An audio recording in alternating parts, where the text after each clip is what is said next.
Welcome to the Multi-Species Farming Podcast, where the diversity below our feet inspires a change above it. I'm Tamsin Ravel, and with me is Kevin Elmy of Cover Crops Canada, along with our wider multi-species team. Together, we explore what it really means to farm with diversity, from cover and cash crops to livestock integration, and the transformation in thinking that leads to real change. True profit grows in many forms, in our health, our time, our environment, and yes, in our ability to widen that profit margin. These are the conversations rooted in real stories, practical experience, and a shared belief that the truth lies beneath our feet, especially within a diverse living root system. So, listen deep, folks, because it's time to grow something extraordinary from the abundance of multi-species farming.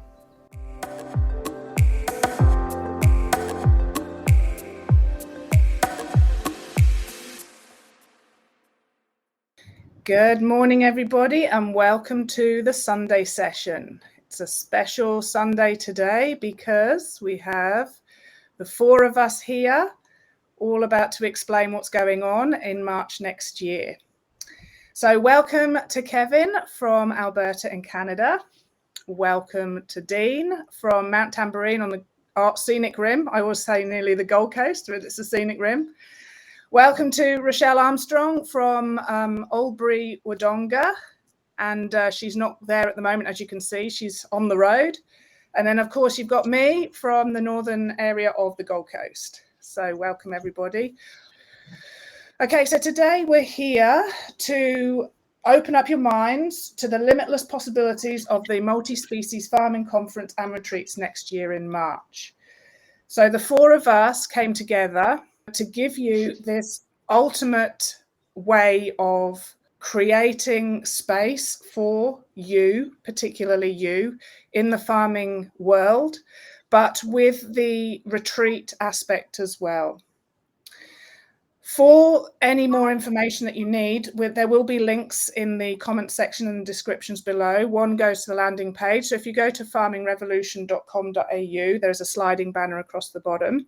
That will take you to the landing page, and that will give you all the information about the conference and everything that's going on in the retreat. There'll be a link to Tickety Boo, but if you want to just go there, you can type in multi-species farming Tickety Boo, and it will come up with all the information, and actually you can purchase the tickets. I'm going to start today with explaining what the conference and retreat is. So the language is conference, which is a formal meeting of people with a shared interest, typically one that takes place over several days. So we've all got very used to going to a conference, being surrounded with like-minded people, discussing, well, in this case, farming, particularly regenerative farming. We've combined this with the retreat. Now then, this was quite a mind opener for me because I thought retreat being on holiday, going and taking some relaxing time. Retreat actually means the act of giving up and withdrawing. So then when you think about it in a sporting context, it's when the team starts to retreat, the offensive of the other team is actually starting to attack more.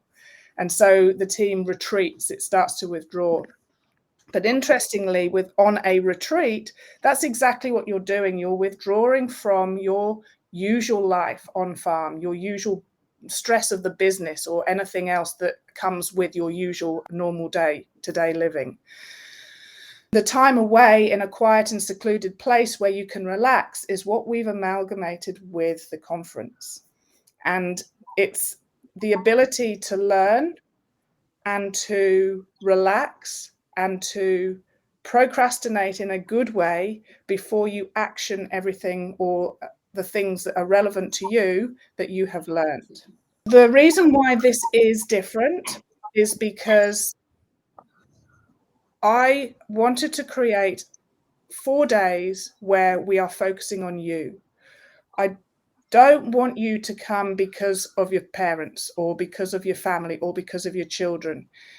It's that old way of going, okay, you've got to reach for your oxygen mask first. You've got to look after you. And so this is all about focusing on you.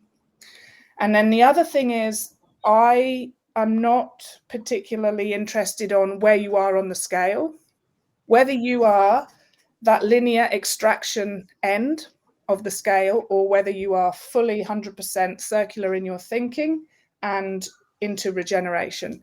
Somewhere on that scale is where you're sitting, and whether you are a farmer, a grazier, or food or fiber producer. These conferences are to encourage you to think outside the box. And like I said, the multi-species farming has limitless possibilities for you. So these three people here will help you along the way. Initially, you're signing up because you're focusing on you.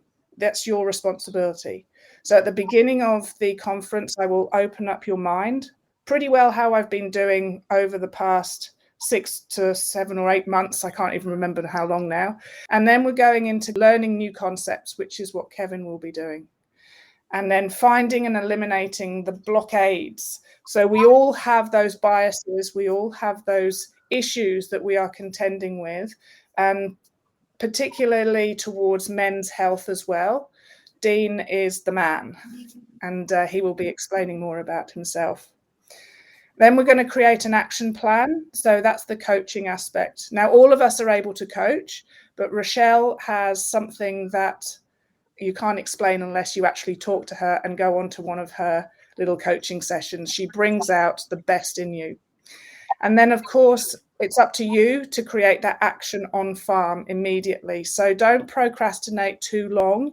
You need to be using these 4 days where you can access the 4 of us, our knowledge, our time, and bring into action as soon as you get home, so that you don't go, oh, wait a minute, I know that so-and-so said that, and this is what happened. And but the thing is, I can't put it into action because I just lost the immediate effect that you're going to get from these conferences. And then going into the future, we would love to keep the social aspect, the local gatherings in your area. So probably a minimum of 5, maximum of 15, keep the group small, and have all 4 of us or a couple of us, and just really have that communication open and keeping the open-mindedness and keeping the what if possibilities going forwards into 2026 and beyond. Okay, what I was going to do, would you guys like to then introduce yourself, and then I'll probably go into the structure of how the event is going to be, like each day. So we'll go to Kevin first. Okay, well, I'm Kevin Elmy. So I went through the University of Saskatchewan, have my degree in agronomy, specialized in crop science, minored in soil science. I got a lot of experience across the prairies after convocation from Manitoba, Saskatchewan, Alberta, in different segments of the ag industry. So I've worked in grain elevators. I've worked for fertilizer retailers. I've worked for seed companies as marketing rep. I went in '99, moved back to the farm. Some land came up for sale, so Christine and I moved back to Saltcoat, Saskatchewan. Started farming with less than optimal soil conditions. Did a lot of learning and looked for a better way of developing a farming system.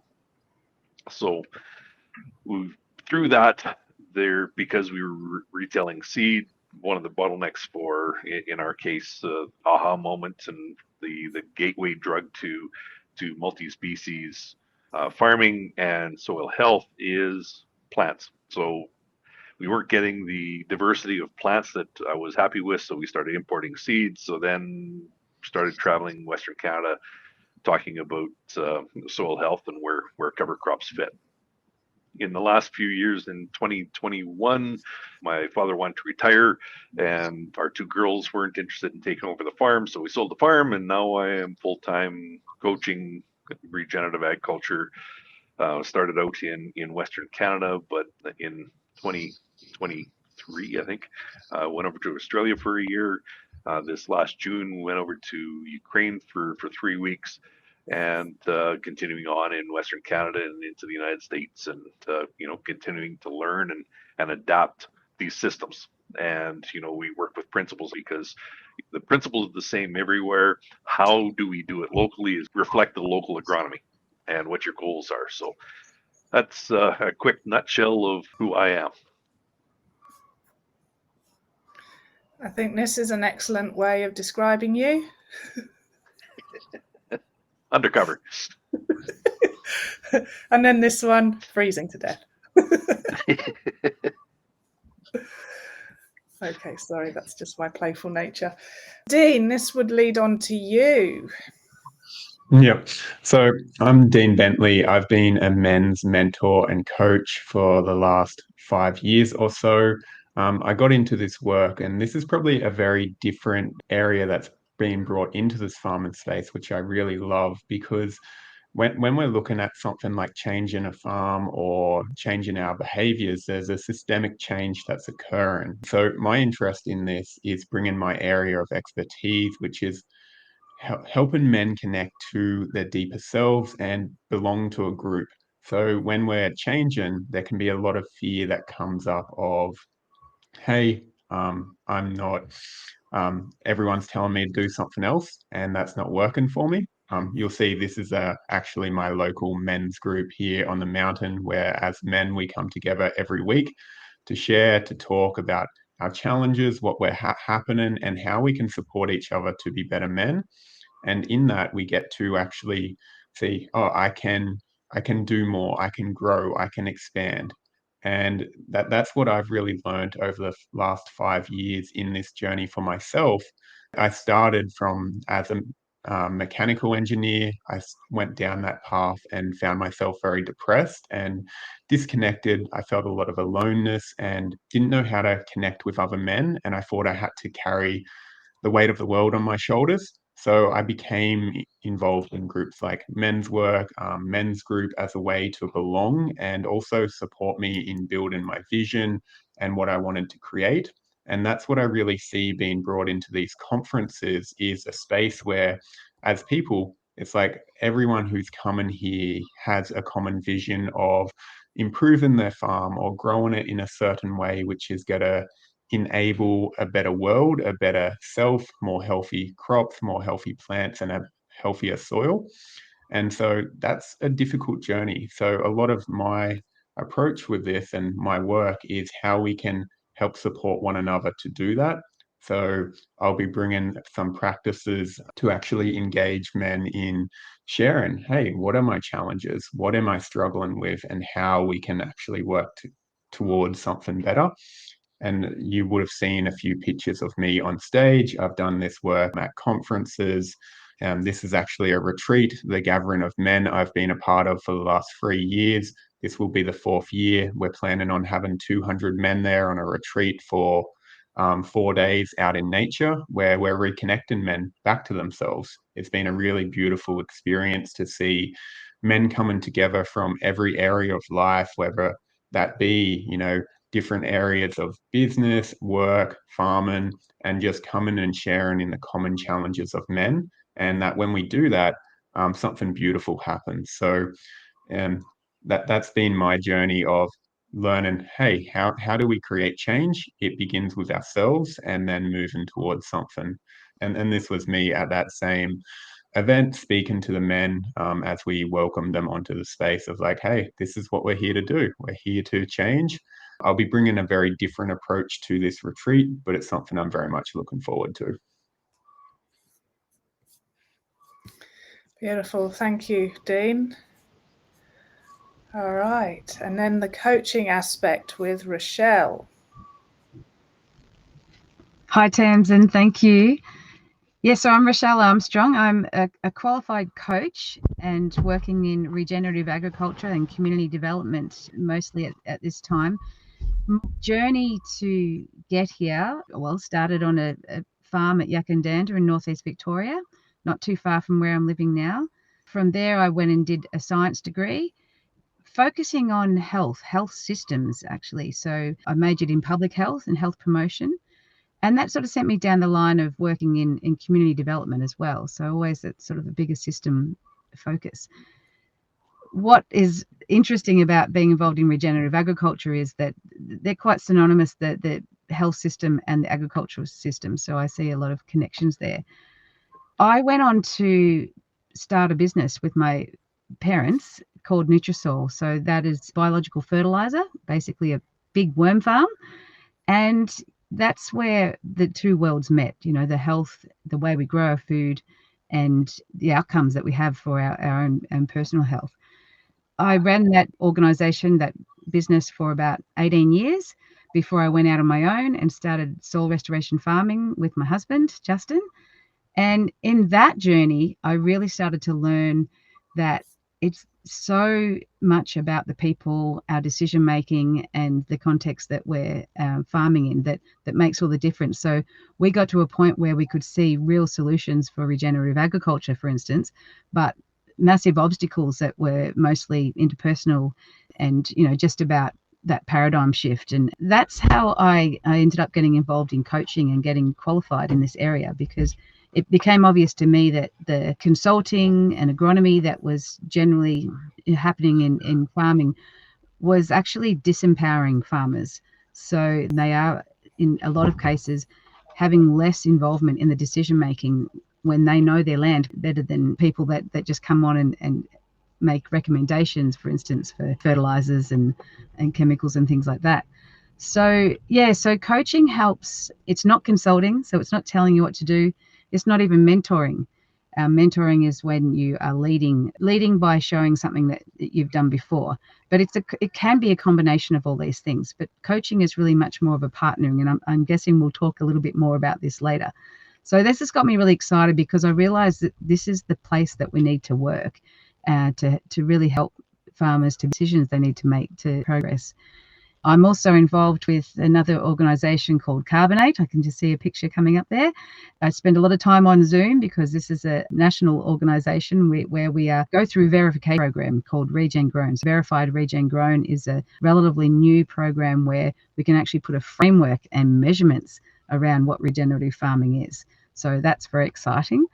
Yeah, so they're the main areas I'm coaching, working with Carbonate, but also the Institute for Ecological Agriculture has brought out an accreditation for coaches and consultants. So I'm one of the first to be accredited under that system, and inviting many others to go through that accreditation to really get a clearer idea on what it is to be a practitioner in regenerative farming. I think that's probably enough of an introduction for now, is it, Tamsin? We can talk more about what we're actually doing at the retreat in a minute. Okay. Absolutely. Thank you so much. And good photos there, all of you, for showing us a little bit more in depth about what you do and your knowledge and everything. So I'll just explain briefly, and you guys can interrupt if you need to add things, the structure of the 4-day conference and why it is a 4-day conference. Basically, we've all been to conferences.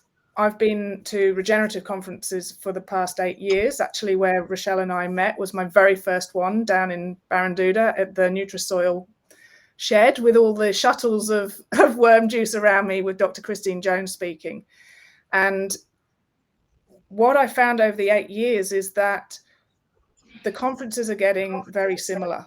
So you have somebody on stage, you're pumped full of information, and then somebody else comes and talks on stage, and you're pumped full of information. It might be 5 different speakers in the day. And so when Kevin said that he was coming over to Australia, I had this little niggling feeling of, you know what, it would be great if I could actually put forward a different concept of a conference.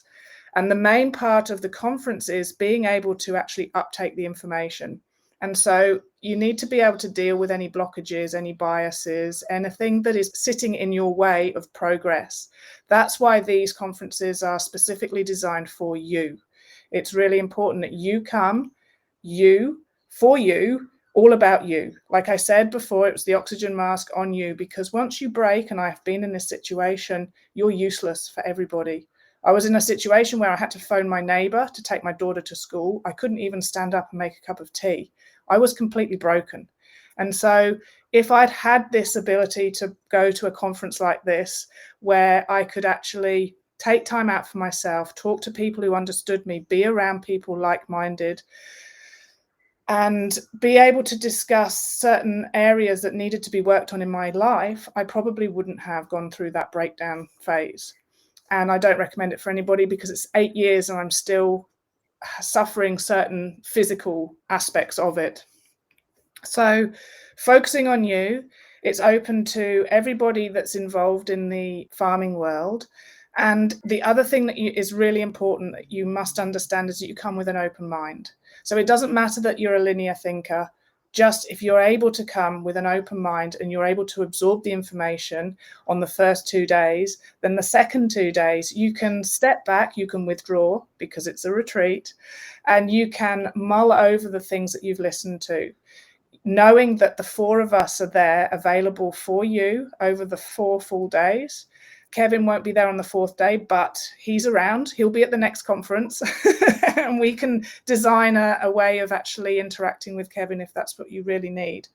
But specifically, opening up your mind, being able to relax and comprehend where your next piece of your life is going to head towards. So it might be that you're on a path that is taking you in completely the wrong direction. You might not even be aware of it until you actually come to a conference, and then you're like, wait a minute, because that's basically what happened for me. I wanted to plant a plantation, a leptospermum plantation. I wanted to have bees. I wanted to produce my Manuka honey. And then I tripped over Rochelle at this conference, not literally. I just went, whoa, what is this regenerative farming? And then that's where my path actually changed. So it was the bees that started all this. And then just stepping into the unknown with the whole regenerative movement. And in Vic No-Till in 2017, I sat in the audience and I just said, all of this in here needs to go out there, needs to go out of the 4 walls. And I said, I'm going to be organising an event one day. And so that's where we're at. So the structure will be the first day, it's opening up your minds, and then Kevin is the keynote speaker. We're not flicking from one speaker to another. It's Kevin's conference, and we're here to listen to him. So he's going to deliver his wealth of knowledge. And then on the second day, I've organised an organising farms to go to. So it'll be a farm of the morning of the second day. We're basically going there so that we can see what other people are doing. And also in the afternoon, when we come back to the conference room, we can discuss what we've seen. Again, it's about opening up your mind.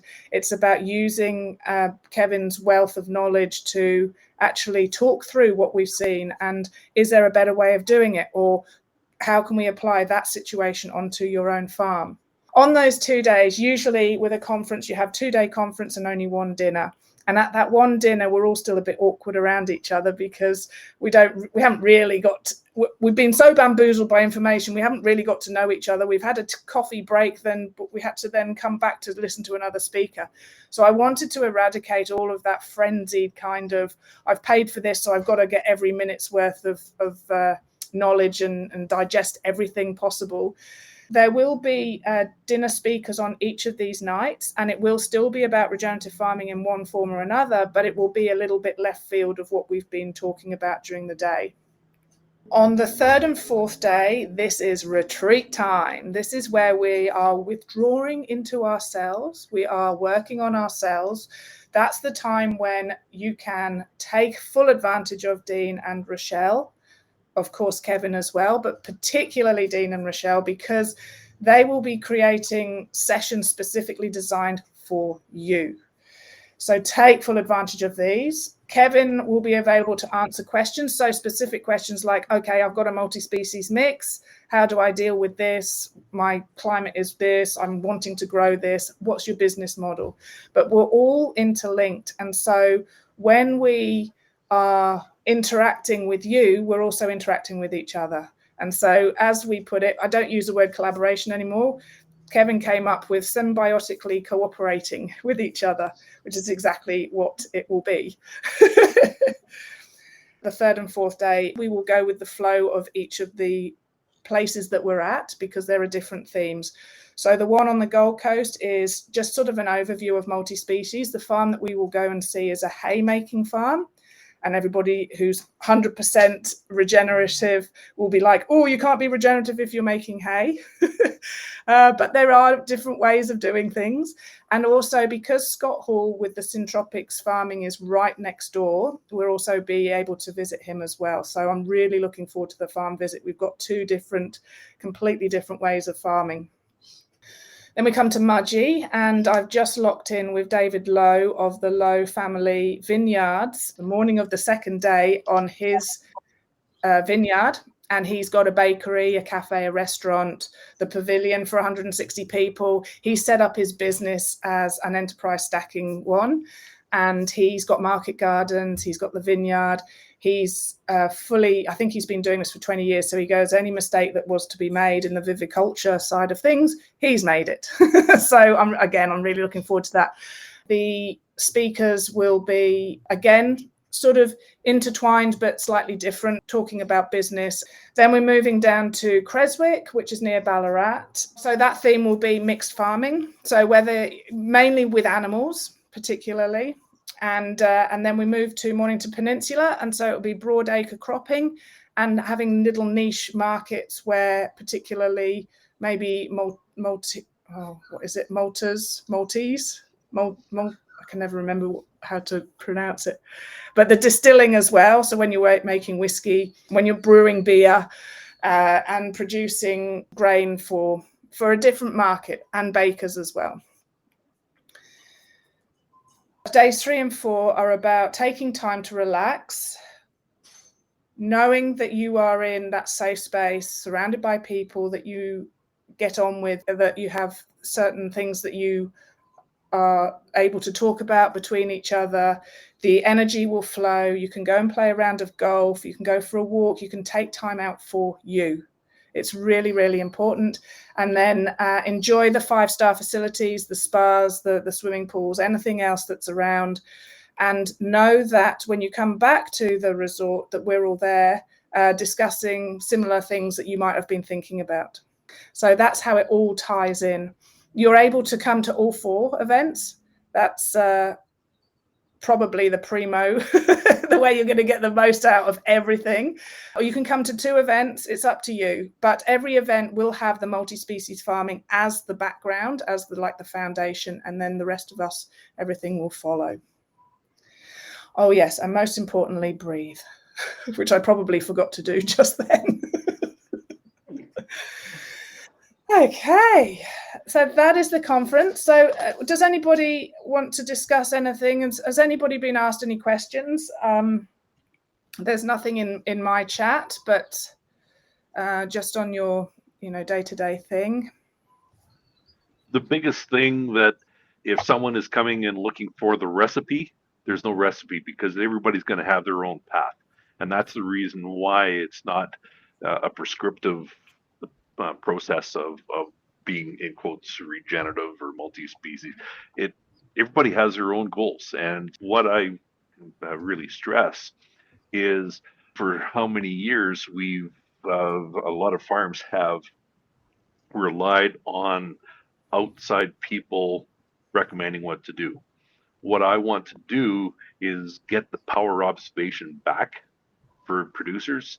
I want to get them critically thinking. I'm going to teach them how to think multi-species. And that multi-species starts below the ground, it's going to be in the ground, and it's going to be above the ground. And that's where this whole power of, once we have this multi-species working on each one of these levels, all of a sudden everything starts functioning properly. And when people say that, I'm making money, things are good on my farm, then you start drilling down and asking a few questions, and there's stress because of the operating loans and the cash advances and all the financial part. And so in my mind, I'm thinking, are they in a good spot? And it's really tough to be able to look critically at your own operation and say, oh, I have to do some major fixes. And that's where having the team of the 4 of us having having us available, it's going to take the pressure off. And once again, it's the toughest thing that humans can do is look at what we're doing and say, no, it's not right. And so this is where it's okay to make mistakes. It's okay to be wrong. The problem is costing us too much money when we are wrong. So this is where I see this gathering is a great opportunity for people to once again reset and then be able to move forward. So that this way, as a team, we can work as a team to help develop a system that is going to be functioning for their operation and for their future. Kevin, add something there. You said that you're not going to give them the recipe, but I'm going to suggest that in the retreat aspect, that we're actually going to offer you the tools to be able to develop your own recipe. So you could, in theory, walk away from this conference with your multi-species recipe.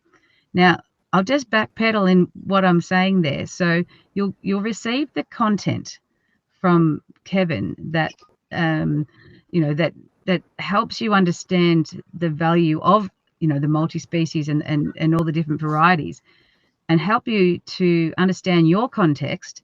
And then the idea in the coaching, one part of the coaching aspect in the retreat, is to really understand what's important to you and what you're trying to achieve, match these things with what would be the right recipe for you. So that's where we're really wanting to turn this into a empowering process.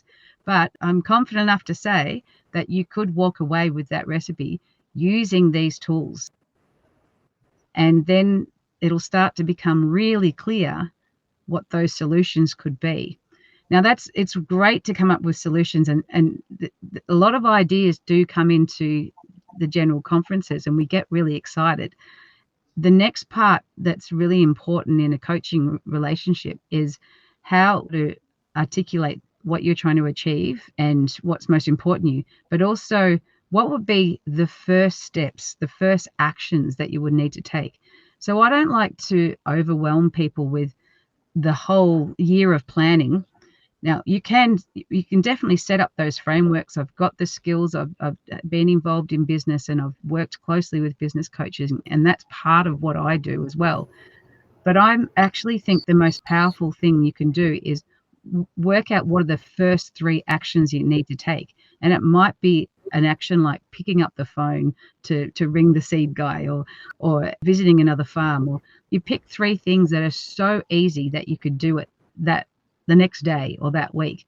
And that really gets people on a roll into really getting started on their goals. So yeah, I'm challenging that, Kevin. We're not giving you the recipe, but because that's what a lot of people want, and they do get disappointed when you sort of say, oh no, you're not going to have a recipe.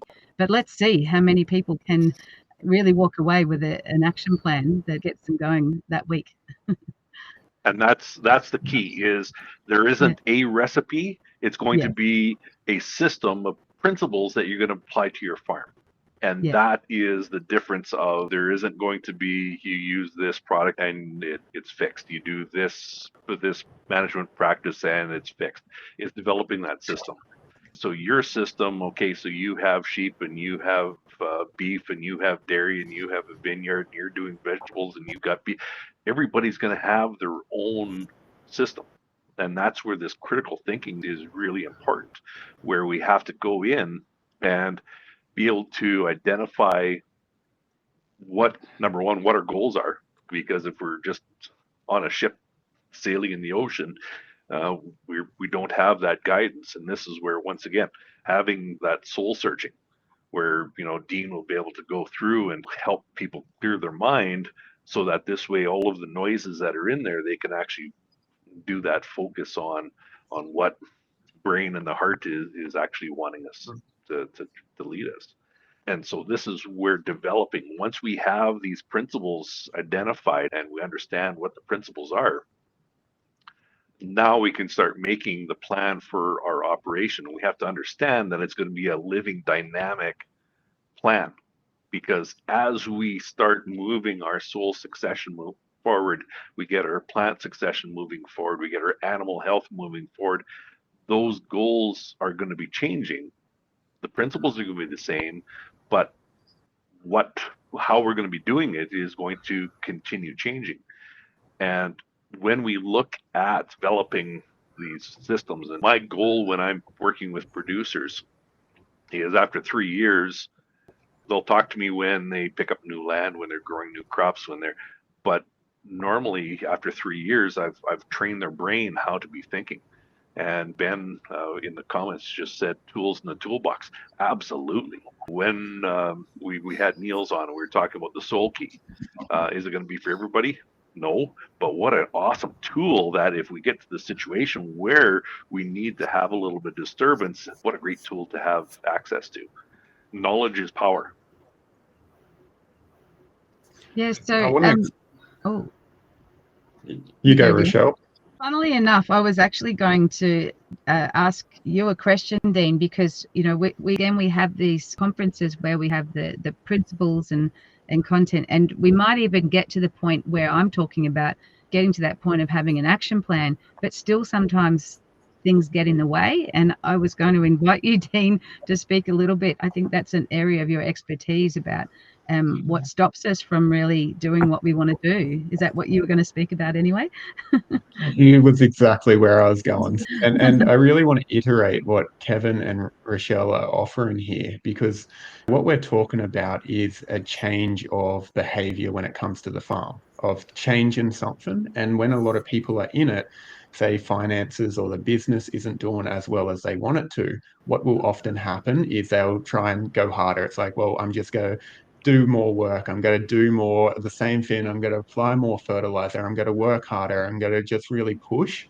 And people get trapped in this and they're afraid to actually look up and say, oh, something's not right here. Something isn't going the way I want it to go. And that it's not it. We're just digging a deeper hole that's going to take more time to get out of. So, what Kevin and Rochelle are really offering in their expertise here is actually that moment to have awareness of like, hey, if something isn't working right now, if you're not receiving as much yield as you want, if the crops aren't growing in a good health, if there's dynamics that aren't working for you and your farm, to actually pause and take a step back. And I understand how hard that is, because it's like there's a lot of fear of, I don't have time for that. I don't have the resources to do that. And I just need to keep going. But to actually take that step back is going to have the long-term gain. And that's what we're really looking for, because how much can you continue to take from the soil, from the land, without regenerating it, without repairing it? That's going to be detrimental to the long term of the business. So what Kevin and Rochelle are really looking at here is to say, okay, we're going to take a pause right now and give you the tools to like zoom out a little bit and say, okay, if I continue down this path, it's probably not going to be good if things aren't already good. They're getting worse and worse, and I keep walking, well, where's that taken me? And what they were offering is a chance to actually zoom out and say, there's another way here. And if we begin to change some tools there, or some behaviors or some strategies, and actually, like Rochelle, create the recipe and have the principles to understand, well, you begin to able to be walking in a different way. And this is the beauty of a conference like this, is that there's other people who have this fear, who are like in the same situation or don't want to change, and they understand. And that's the beauty. Kevin's been in this for a long time. He's seen people who've gone through this. And so to have people who understand of what the situation can be like, of the stress of my business isn't doing well, my farm's not going the way I want, and I'm a little bit afraid what happens next. And to have people, like for me in my work, to talk about that, because I know a lot of farmers, we don't like to talk about our problems, our stresses.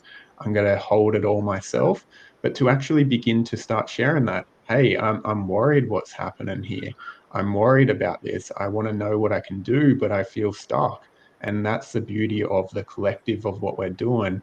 Like there's going to be beautiful information from Kevin, a plan from Rochelle, and then I'm going to be talking about this of like, hey, what are you afraid of in this? Because we have those fears. I'm afraid the farm's going to fail and I'm going to lose it all. That's a very real fear when we're talking about money and finances, and it makes a lot of sense. So then to have a space where other people are going to be like, hey, yeah, I've got that too, and I still want to go down this path. I still want to create a long-term vision.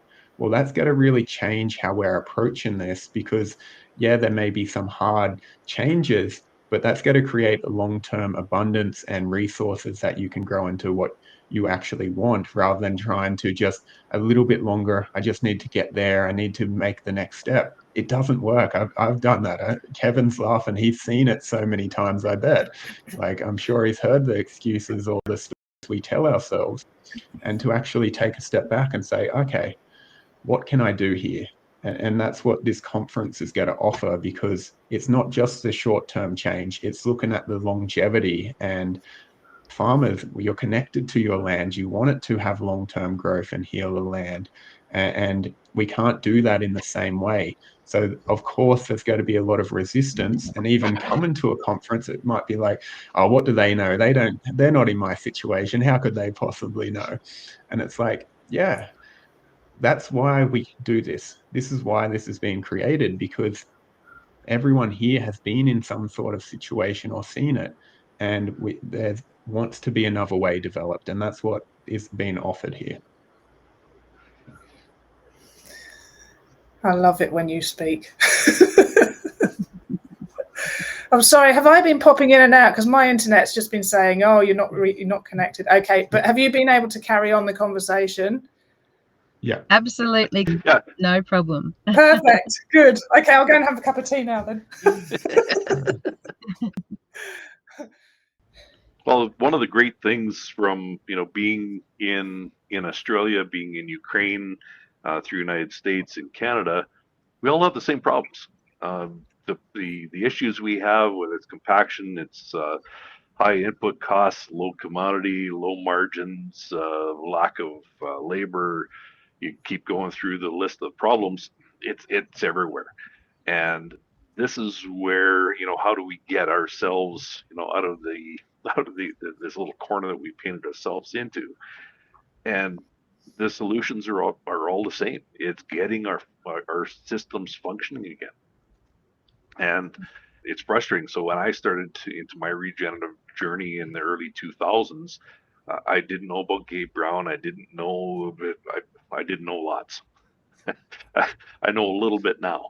But when we go through and we've seen how many success stories there are out there of people that are trying something different and getting a different result, it's really empowering. One presenter in the one conference I went to, they said, hope is a really bad management plan, if that's what you're basing it on. So hoping that this next crop is going to be a bumper crop, so that'll get us out of the pickle that we're in. We need to develop these systems and figure out, once again, where's the bottleneck? What is holding us back? And the another great, I think it might have been Jay Fuhr that said, the worst case of compaction we have in agriculture is between our ears. Is when we start opening our minds and looking at actually how the system is I don't want to say falling apart on us, but what's restricting us. And this is where one of the topics that I talk about is the difference between a symptom and a cause of what our problems are. And if we just keep on going on attacking the symptoms, we'll never get to the root of the cause of our problems. And so this is where the retraining of the brain, how we can go through and do this troubleshooting, that I also talk about generational farming, that you ask us, so why are you doing it, farming this practice this way? And it's, well, because dad did it. Why did your dad do it? Well, because grandpa did it. And so that knowledge has been passed along, which, it can be perfectly fine.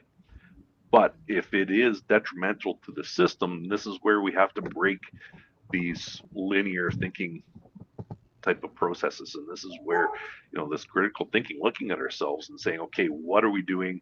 What are we seeing? Why is this happening? And what is a different way of doing it? Yeah, and one of those changes is specifically us. I mean, we are a reflection, or our land is a reflection of us. And when you were talking about things are just not functioning, it's not just the land that's not functioning, it's us.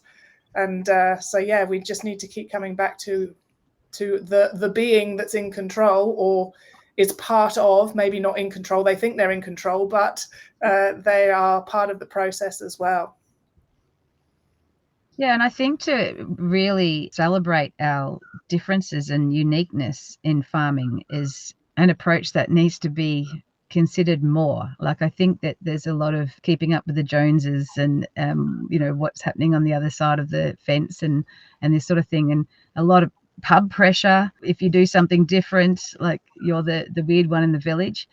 When I first became involved with the biological fertilizer company with my parents, that was something that was really obvious. There was very few people that were doing things differently, and they were considered the weird ones.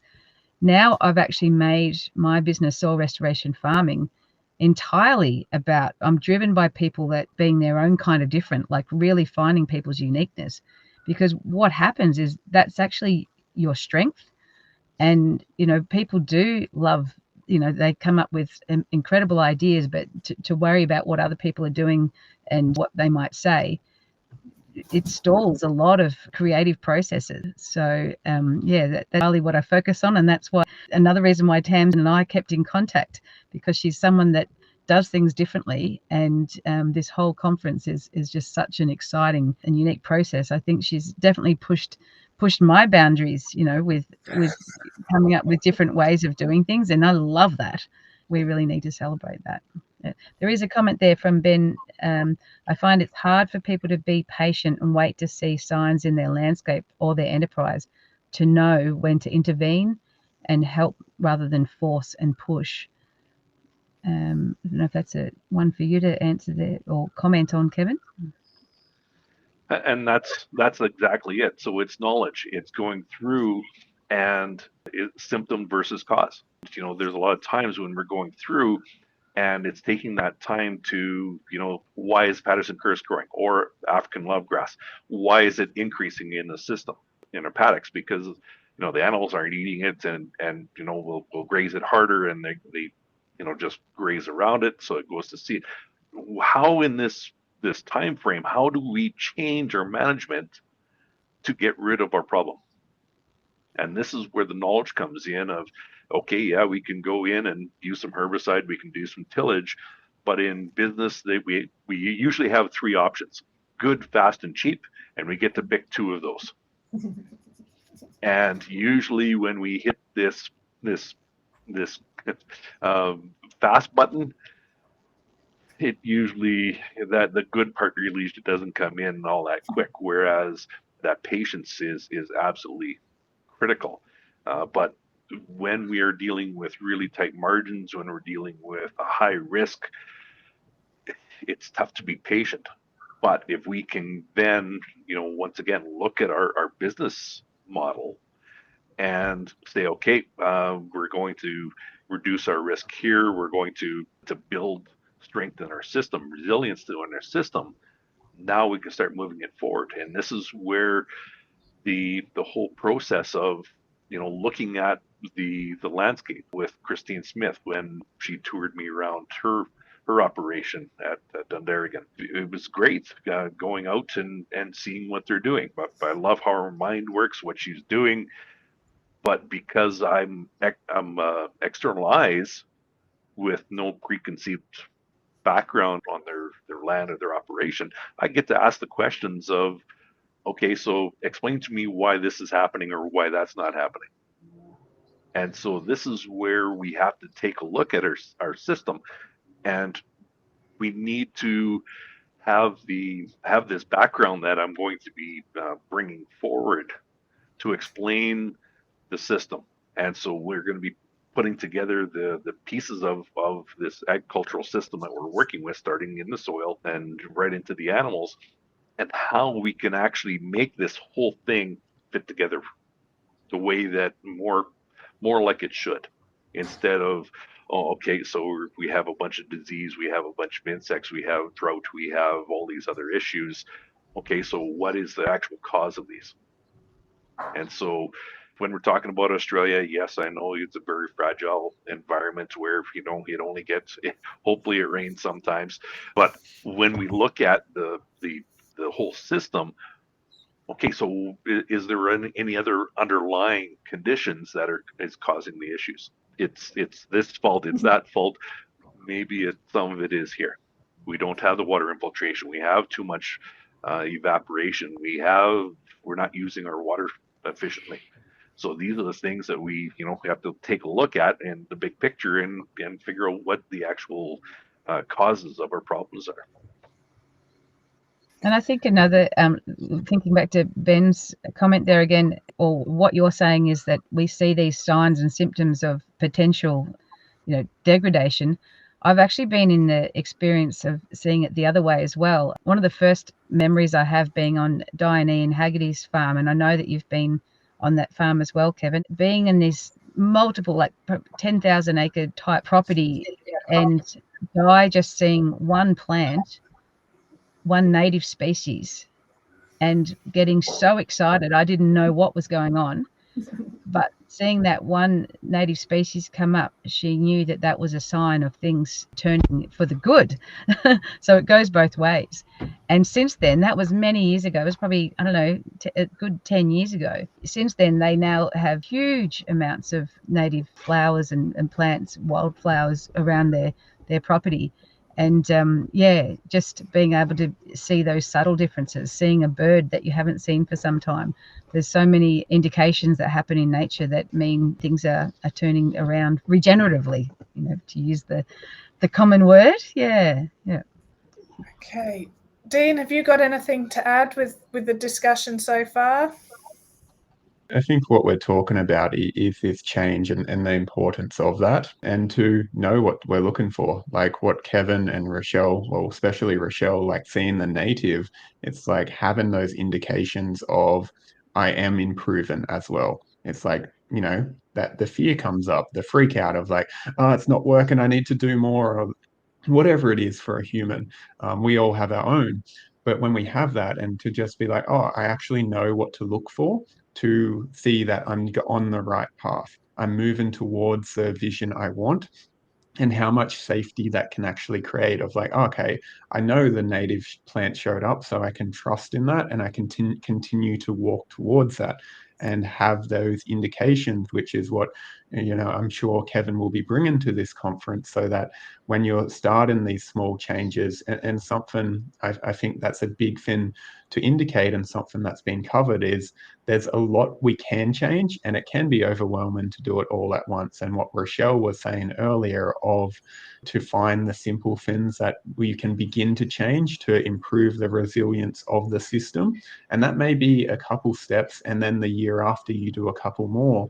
But it's like that gives you the ability to create slow incremental change, which is going to be massive over time.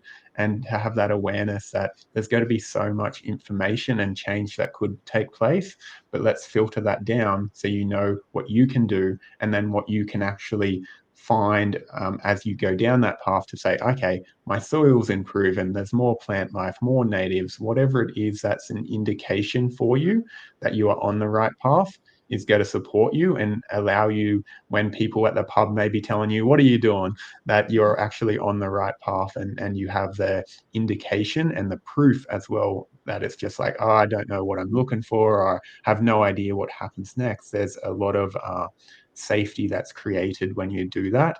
And when people say, what are you doing, it's like, well, I've actually got proof here. This means this. The native shows me that my soil is restoring and there's more water in the ground. It's not my area of expertise. Don't look at me for the actual farming advice, but you can see what I'm saying. Within that, you'll have what you need to continue walking, and over time you'll really see those improvements.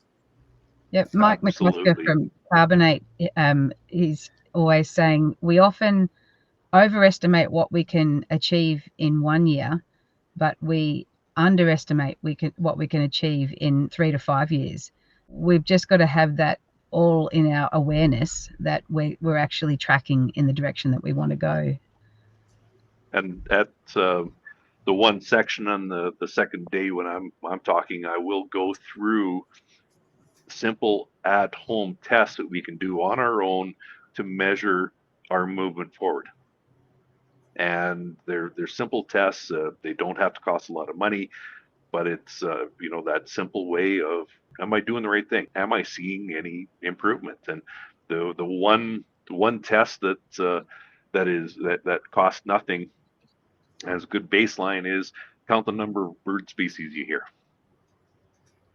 And when we start doing the multi-species, just by definition, we're going to get more species. And Paul Canuglian from Prince Albert, Saskatchewan, we were going across to his fields, and he in his side-by-side, and he hammered on the brakes. He goes, "Look, there's some deer." I said, "Yeah, I've seen deer." He said, "No, there's no deer in the area, but I have 5." Went a little further, and there was some partridge that flew up, and he hammered on the brakes. He said, "Look, I got partridge." And so these are the things that, once again, they didn't have them, the neighbors don't have them, but he has them, which is that indication of nature will reward us by having this more native diversity, and whether it's plants, whether it's animals, whether it's wildlife. It's wildlife will reward us for doing the right thing. It is an indication that we're going the right direction. I was going to say, small plug for the Verified Regen Grown program that I've been involved in developing for carbonate. That is a framework that you can actually measure and record biodiversity, soil organic carbon. What are your plant and animal species that you're getting more and less of? And we sometimes measure them ad hoc, but it's actually good to be in a program where you're seeing that change year by year. Yeah. Yep, documented. Yes. You have all reminded me there's something that we look at when you're working with horses and children. And every time you teach, whether it's the horse or the child, you say, "I'm just looking for that 1% improvement. That's all I'm looking for." Every time that you interact with that horse or that child, after 100 times, you got 100%. And so you don't go back to 0 again, you just then build. Every time, just 1%, 1%. And then after 1,000 times, you're at 1,000%.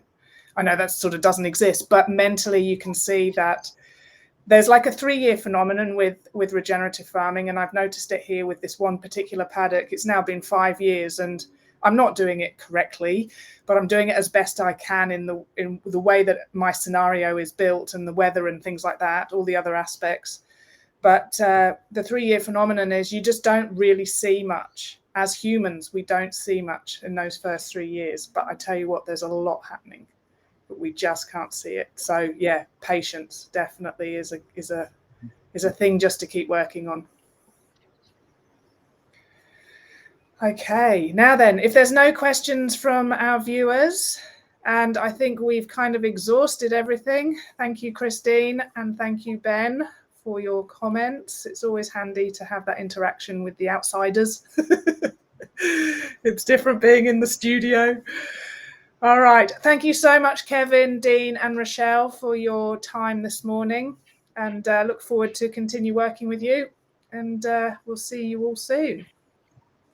See you soon. Thank you. Awesome. Thanks, Anson. Thanks, everyone. Thanks, Kevin, Dean. Thanks for tuning in to the Multi-Species Farming Podcast. We hope you have enjoyed this session, because we have many more diverse conversations waiting for you to explore. I'm Tamsin Ravel with Kevin Elmy, and our incredible team. We are all gearing up for the Multi-Species Farming Conference and Retreat, which is happening in March 2026. Now then, these tickets are moving faster than a mob of cattle through an open gate into a pasture of multi-species, so get in quick. This is your opportunity to learn how you can profit from the magic of diversity. Visit farmingrevolution.com.au, click on the sliding banner across the bottom of your screen and buy your tickets today. Until next time, stay curious, stay grounded, and keep your roots deep.